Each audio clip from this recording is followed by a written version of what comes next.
Sevgilin var mı? Var. Sevgilinle ortak bir erkek arkadaşın var mı? Var.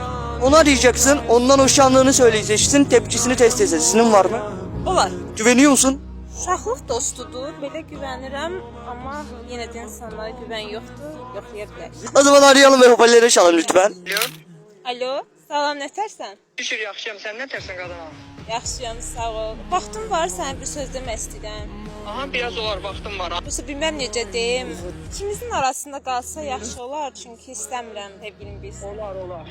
Mən uzun müddətdir səndən xoşum gəlir. Prosta bilmirdim necə deyəm bunu. Amma Raminin xəbəri olmasın da. İkimizin arasında qalsın. Dəlisənmi? Mən belə bir şey də bilmərəm. Bəlkə bir şans verəsən. Ya onsuz onun xəbər olmayacaq ki, bəlkə bir şans verəsən. Ramil falan yanında deyil ki. Yox, yanımda deyil, təkəm. Onda heç nə yaxşı.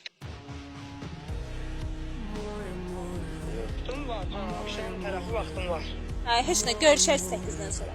Oha kanka ters köşe oldu. Maalesef arkadaşın arkadaşlık testini başarısız geçti. Heç nə, əldən heç nə gəlməz. O xaraktersizliyi, türklər demişim.